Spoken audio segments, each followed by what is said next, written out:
ప్రభునందు అత్యంత ప్రియులైనటువంటి మా ప్రియులందరికీ ప్రభువునాన మీకు మా శుభాభివందనాలు తెలియజేస్తున్నాం. ఈ దినమున మన యొక్క బైబిల్ పఠనము కార్యారంభము కంటే కార్యాంతము మేలని ప్రసంగి గ్రంథము 7వ అధ్యాయము 8వ వచనాన్ని ఆధారం చేసుకొని అనేక మంది దేవుని బిడ్డలను గురించి వారి యొక్క ఆరంభము వారి యొక్క అంతమును చూస్తూ వస్తున్నాం. ఎందుకంటే ఆరంభం కంటే అంతం ముఖ్యమైనది. ఆరంభం కంటే అంతంలో మనం ఏదైతే చేస్తున్నామో అదే నిత్యత్వంలో మనకు ఎక్కడొచ్చేది. మంచి చేస్తే మంచి జీవితం వస్తుంది, చెడు చేస్తే చెడు వస్తుంది. కాబట్టి ఈ విషయాన్ని మనం ఎరగాలి. అందుకని దేవుని దాసుడు ఇశ్రాయేలుకు రాజు అయిన దావీదు గారి గురించి అనేక విషయాలు మనం చూస్తూ వస్తున్నాం. ఈ దినమున ఓ చిన్న మాటను ఆధారం చేసుకొని దావీదు గారి యొక్క గురించి చదువుకొని దైవజనుడి యొక్క పౌలు గారి గురించి కొన్ని విషయాలను మీకు తెలియచేయాలని తలుస్తూ ఉన్నాం. అదేవిధంగా దైవజనుడు భక్త్ సింగ్ గారి గురించి కూడా కొన్ని విషయాలు నేను మీకు గుర్తు చేయాలని తలుస్తూ ఉన్నాం. గమనించండి, మొదటి దినవృత్తాంతముల గ్రంథము 29వ అధ్యాయము 2వ వచనాన్ని నేను మీకు గుర్తు చేస్తూ ఉన్నాను. మొదటి దినవృత్తాంతములు 29:2, first Chronicles 29 and 2nd verse. నేను బహుగా ప్రయాసపడి నా దేవుని మందిరమునకు కావలసిన బంగారు పనికి బంగారమును, వెండి పనికిని వెండిని, ఇత్తడి పనికిని ఇత్తడిని, ఇనుము పనికి ఇనుము, కర్ర పనికిని కర్రను, గోమేధికపు రాళ్లను, చెక్కుడు రాళ్లను, వింతైన వర్ణము గల పలువిధ రాళ్లను, మిక్కిలి వెలగల నానావిధ రత్నములను, తెల్ల చలువరాయి విశేషముగా సంపాదించుతిని. గమనించండి, దావీదు రాజుగారి యొక్క గురించినటువంటి విషయం ఏంటంటే, నేను బహుగా ప్రయాసపడి నా దేవుని మందిరములకు కావలసినటువంటి నేను బహుగా ప్రయాసపడి, గమనించండి, బహుగా ప్రయాసపడినాడు. దేని కొరకు అంటే నా దేవుని మందిరం కొరకు. మందిరం దీని గురించి మనం చూస్తూ వచ్చిన మందిరం అంటే దేవుని సంఘం అని మనము గుర్తు చేసుకున్నాం. దేవుని సంఘం కొరకు అని అర్థం. దేవుని యొక్క సంఘం కొరకు ప్రయాసపడి అనేక రాళ్లను, బంగారము, వెండి సంపాదించుకున్నాడు. ఇదే విషయాన్ని మనం అనుసరించి దేవుని మందిరము అనగా దేవుని సంఘం, దేవుని సంఘం కొరకు అపోస్తలుడు పౌలు ఏం చేసినాడు అనేటువంటి విషయాన్ని మనము గమనిస్తాం. పౌలు కూడా ఒక సందర్భంలో అంటాడు, పౌలు మనకు తెలుసు, అపోస్తలుడు పౌలు ముందు తాను సౌలు, ఆ తర్వాత దేవుడు అతన్ని రక్షించుకొని తన సంఘములను నిర్మించుటలో, సంఘాన్ని నిర్మించుట కొరకు, సంఘాలను నిర్మించుట కొరకు దేవుని దాసుని పౌలు గారిని వాడుకున్నాడు. పౌలు గారు ప్రభువు కొరకు లేక సంఘముల యొక్క నిర్మాణం కొరకు, సంఘము అంటేనే ఆత్మలు, దేవుని బిడ్డల కొరకు ఎంత ప్రయాసపడినాడు అనేటువంటి విషయాన్ని మనం చూస్తే ఎంతో గొప్ప ప్రయాసపడ్డాడు. నేను చదువుతున్నాను, గమనించండి. 2వ కొరింథీ పత్రిక 11వ అధ్యాయం, 2వ కొరింథీ పత్రిక 11వ అధ్యాయంలో ఈ విషయాలను తర్వాత మీరు చదవండి. నేను ఏదో కొన్ని విషయాలు అక్కడ నేను మీకు గుర్తు చేస్తున్నాను. 22 నుండి అపోస్తలుడు పౌలు కొరింథీ సంఘానికి తెలియజేస్తున్నాడు. వారి హెబ్రీయుల, నేను హెబ్రీయుడనే, వారు ఇశ్రాయేలీల, నేను ఇశ్రాయేలుడనే, వారు అబ్రహాం సంతానం, నేను అట్టివాడనే, వారు క్రీస్తు పరిచారకుల వెర్రివాని వల్లే మాట్లాడుతున్నాను, నేను మరి ఎక్కువగా క్రీస్తు పరిచారకులను, మరి విశేషముగా ప్రయాసపడుతుంది. గమనించండి, దేని కొరకు ప్రయాసపడ్డాడు ఈ మనుషుడు? దావీదు గారు దేవుని మందిరం కొరకు ప్రయాసపడ్డాడు, బహుగా ప్రయాసపడ్డాడు. ఇక్కడ అపోస్తలుడు పౌలు అంటాడు, మరి విశేషముగా ప్రయాసపడుతుంది. దేని కొరకు? దేవుని కొరకు, ఆత్మల రక్షణార్థమై బహుగా ప్రయాసపడే వ్యక్తి ఎవరంటే పౌలు. ఇతని గురించి మనకు తెలుసు. అనేక సంఘాలను నిర్మించుట కొరకు, అనేక ప్రజలను రక్షించడం కొరకు, అనేక రకరకాలైన ప్రజల కొరకు, రకరకాల కులాలకు, రకరకాల ప్రాంతాలకు, రకరకాల మతాలకు సంబంధించిన వారిని రక్షించడం కొరకు అనేక విధాలుగా తాను ప్రయాసపడ్డాడు. తాను ఎంతో క్రయము చెల్లించినాడు. అపోస్తుల కార్యములు 13వ అధ్యాయము చివరి అధ్యాయాల వరకు మనం చదివితే పౌలు గారి యొక్క ప్రయాసం ఏందో అర్థమవుతుంది. ఎంత గొప్ప సేవకుడు అనేటువంటి విషయం. అందుకనే ప్రభుగా ప్రయాసపడ్డట. దినంలో ఉన్నటువంటి దేవుని బిడ్డలారా, దేని కొరకు మనం ప్రయాసపడుతున్నాం? ఒకవేళ లోకం కొరకు ప్రయాసపడితే సొలొమోను గారు చెప్పినాడు, వ్యర్థము వ్యర్థము వ్యర్థము సమస్తము వ్యర్థమే. ఒకడు గాలికై ప్రయాసపడి, ఈ రోజుల్లో సేవకులము కానీ, పరిచారకులు కానీ, పెద్దలు కానీ, మేము కూడా పరిచర్య చేస్తున్నాము అనేటువంటి వారు దేవుని కొరకు ప్రయాసపడుతున్నావా, లేక నీ స్వార్థం కొరకు ప్రయాసపడుతున్నావా? స్వార్థ బుద్ధితో ప్రయాసపడితే ఒకరోజు ఏమి లాభము ఉండదు. అందుకనే పౌలు ఎంత ప్రయాసపడ్డాడు ఆత్మల యొక్క రక్షణార్థమై. నేను కొన్ని మాటలు చదువుతున్నాను, గమనించండి. ఈ మాటను మీరు గుర్తుపెట్టుకోండి. ఎందుకంటే మరి విశేషముగా ప్రయాసపడుతున్న 23వ వచనం, మరియు అనేక పర్యాయములు చెరసాలలో ఉంటిని, అపరిమితముగా దెబ్బలు తింటిని, అనేక మార్లు ప్రాణాపాయములో ఉంటిని, యూదుల చేత 5 మార్లు ఒకటి తక్కువ 40 దెబ్బలు తింటిని, ముమ్మారు బెత్తములతో కొట్టబడితిని, ఒకసారి రాళ్లతో కొట్టబడితిని, ముమ్మారు గోడ పగిలి శ్రమపడితిని, రాత్రి పగలు. ఇవన్నీ ఇవన్నీ గమనించండి.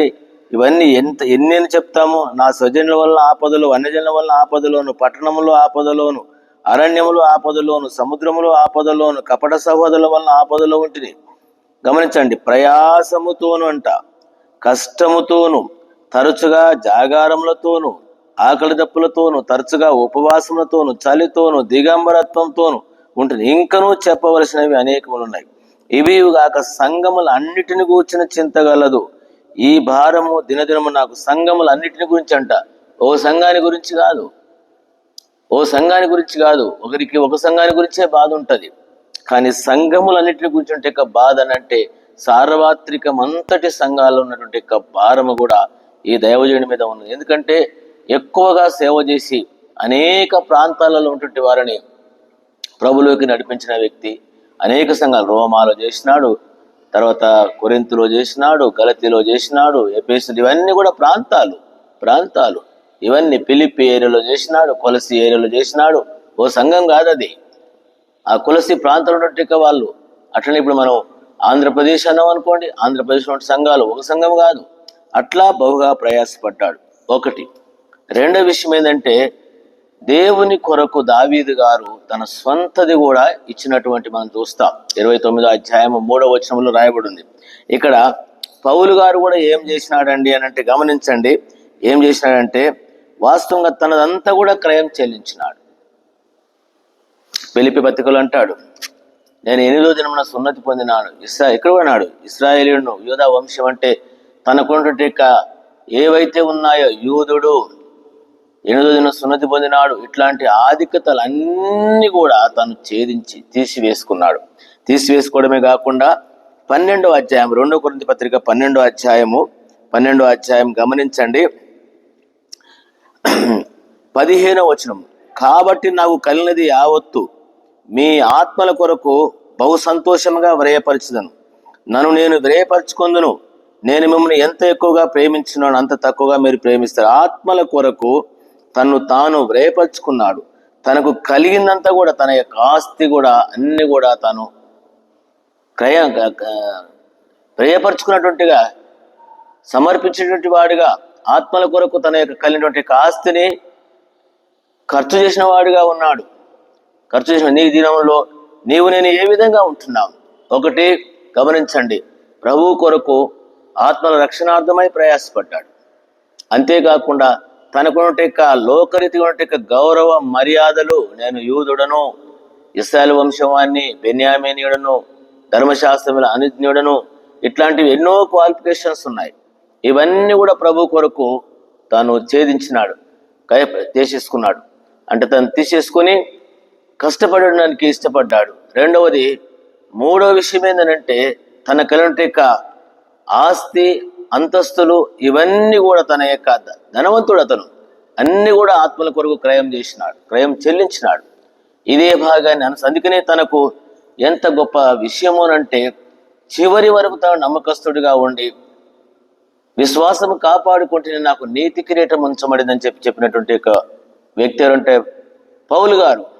అదే విధంగా కొన్ని విషయాలు నేను మీకు గుర్తు చేస్తాను. దైవజనుడు భక్త్ సింగ్ గారి గురించి కూడా అపోస్తలుడైన పౌలు ఏ విధంగా యూదా వంశం మతానికి సంబంధించిన వాడు తన క్రయం చెల్లించినాడో, దేవుని దాసుడు భక్సింగ్ గారు కూడా అదే విధంగా. మీరు ఆలోచించండి.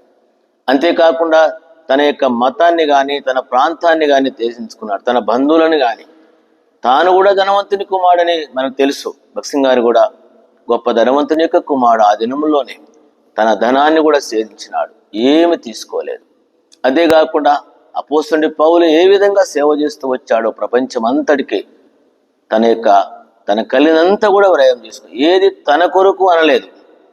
తన యొక్క శక్తిని కావచ్చు, తన కలిగిన ఆస్తిని కావచ్చు, తన కలిగిన ఘనతలన్నీ కూడా దేవుని కొరకు తాను త్యాగం చేసినాడు. దేవుని యొక్క త్యాగం అన్నమాట. తను తానే రిక్తుడుగా ఏ విధంగా చేసుకున్నాడో యేసుప్రభు వారు, ఆ విధంగా దావీదు గారిని, ఆ విధంగా పౌలు గారిని, మన కాలం అంటే దేవుడు భక్సింగ్ గారిని కూడా తనకంటూ ఏమీ లేదు. ఈరోజు తన వలన దేవుడు మనకిచ్చిన ఆస్తి కొరకు, అంతస్తుల కొరకు, పేరు ప్రఖ్యాతుల కొరకు సమస్యలు ఎదుర్కొంటున్నాము. నెమ్మది లేకుండా కలవరంలో ఉంటున్నాము. నాది నాది నాది అని ఏమైనా సంపాదించినామా? ఒక సెంటు భూమి ఏమన్నా కొన్నామా? హెబ్రోన్కి ఏమండి కొన్నామా మనము? కాబట్టి ఎంత భయంకర విషయం. వాళ్ళు క్రయము చెల్లించినారు. వాళ్ళ త్యాగం చూడండి, వాళ్ళ సమర్పణ చూడండి. దేవుని యొక్క దాసుడు, దైవజనుడు తనకంటూ ఏం లేదు, తన పిల్లల కొరకంటూ ఏం సంపాదించలే. దేవుని సంఘం కొరకు, దేవుని ప్రజల కొరకు, దేవుని కొరకు చేస్తే దేవుడిచ్చినటువంటి దాన్ని బట్టి మనం ఏం చూస్తున్నామంటే మనదన్నట్టు, మనమేదో వారసులం అన్నట్టు, మనమే అన్నట్టు చెప్పేసి అవుతున్నాము. ఎంత బాధకరమైన విషయం, ఎంత దుఃఖకరమైన విషయం. అంతేకాదు దీని కొరకు మనము పోరాడి దానిని పోగొట్టుకుంటున్నాం. మన పితరులంతా కూడా దాని మీద దృష్టి ఉంచినాడు. దైవజనుడు కూడా అంతే. నిత్యత పౌలు అన్నాడు, మన పౌరత్వం పరలోకంలో ఉందన్నాడు. ఆ పౌరత్వం కొరకు తాను ప్రయాసపడ్డారు. దావీదు గారు ఆ విధంగా ప్రయాసపడ్డాడు. దైవజనుడు భక్సింగ్ గారు కూడా అంతే. తనకు కలిగింది కూడా తనకంటూ ఏది కూడా తనకు మిగిల్చుకోకుండా, తన యొక్క శక్తిని మనకు తెలుసు, తన బలాన్ని, తన సమయాన్ని, తనకు కలిగినటువంటి ఆస్తిని దేవుడు తనకి ఏది ఇచ్చినా కూడా దేవుని సేవ కొరకు ఉపయోగించుకున్నాడు. ఏం సంపాదించుకున్నాడు? నేను సంపాదించుకోవడం విషయం కాదు నేను చెప్పేది, అట్లా అనుకోవద్దు. ఎందుకంటే బైబిల్ ఒక మాట ఉంది, అన్యాయము చేత కలిగిన గొప్ప వచ్చుబడి కంటే నీతితో కూడిన. దేవుడికి ఇచ్చినాడా న్యాయవంతంగా, దేవుడిని అవసరత నెరిగి, నీ అక్కర నెరిగి దేవుడిస్తే రైట్. కానీ మోసంగా, మోసయుక్తంగా, అన్యాయంగా, అక్రమంగా, యుక్తి ఉపాయాలతోటి దేవుని పేరు చెప్పేసి సంపాదించుకుంటే అది అన్యాయం చేత కొలిన గొప్ప వచ్చుబడి కంటే నీతితో కూడిన కొంచెమే శ్రేష్టం. కొంచెమే ఆ శ్రేష్టమైన నువ్వు చెప్పగలవా? నేను సంపాదించుకునే విషయం కాదు నేను చెప్పేది. ఎందుకంటే ఏదైనా నీతివంతంగా ఉండాలి, నీతివంతంగా ఉండాలి. గమనించండి, ఒక చిన్న మాటను చదివి నేను ప్రార్థన చేస్తాను. గమనించండి, భాగంలోనే 2 కొరింథీ పత్రిక 12వ అధ్యాయంలో ఒక చిన్న మాటను 14వ వచనములు అంటాడు, ఇదిగో ఈ 3వసారి మీ వద్దకు వచ్చుటకు సిద్ధంగా ఉన్నాను, వచ్చినప్పుడు మీకు భారంగా ఉండను, మీ సొత్తును కాదు మిమ్మునే కోరుచున్నాను. పిల్లలు తల్లిదండ్రుల కొరకు కాదు, తల్లిదండ్రులే పిల్లల కొరకు ఆస్తిని కూర్చదగినది కదా. గమనించండి, తల్లిదండ్రులే పిల్లల కొరకు ఆస్తిని కూర్చదగినది. అందుకనే తండ్రులే. ఈరోజు సంఘాన్ని నడిపించేటువంటి మనము ఏమి సమకూరుస్తున్నాం? ఒక తండ్రి తన పిల్లల కొరకు ఉండాలని ఇండ్లు, భూములు, ఆస్తి, అంతస్తులు, డబ్బు ఎట్లా సంపాదిస్తున్నాడో, అపోస్తలుడైన పౌలు తన యొక్క బిడ్డల కొరకు, పిల్లల కొరకు, అంటే సంఘము కొరకు, ప్రజల కొరకు ఆస్తిని అంట. నీవు నేను ఏం సంపాదిస్తుంది? దైవజనుడు అంతే. భక్సింగ్ గారు ఈరోజు మనకుంటే ఆస్తి, మందిరాలు, ఇవన్నీ కూడా దేవుని నామమున వారు సంపాదించినటువంటి వారు. నీవు నేనేం సంపాదిస్తున్నాం? ఏం సంపాదిస్తున్నాం? దేవుని కొరకు ఏం సంపాదిస్తున్నాం? ఆత్మ లక్షణాలు ఏం సంపాదిస్తున్నాం? ఏది సంపాదించి వెళ్తున్నావు? మోసమా? దౌర్భాగ్య జీవితమా? అందుకనే గమనించండి ప్రియులారా, ఈ మాటలు వినేటట్టు మనం కూడా ప్రభువు బిడ్డలముగా ఉంటున్నాం, ప్రభు సేవ చేస్తున్నాం, పరిచర్య చేస్తున్నాం, ఆత్మల కొరకు అంటున్నాం. నీ కొరకు నీవు ప్రయాసపడితే వ్యర్థము సమస్తము వ్యర్థమే.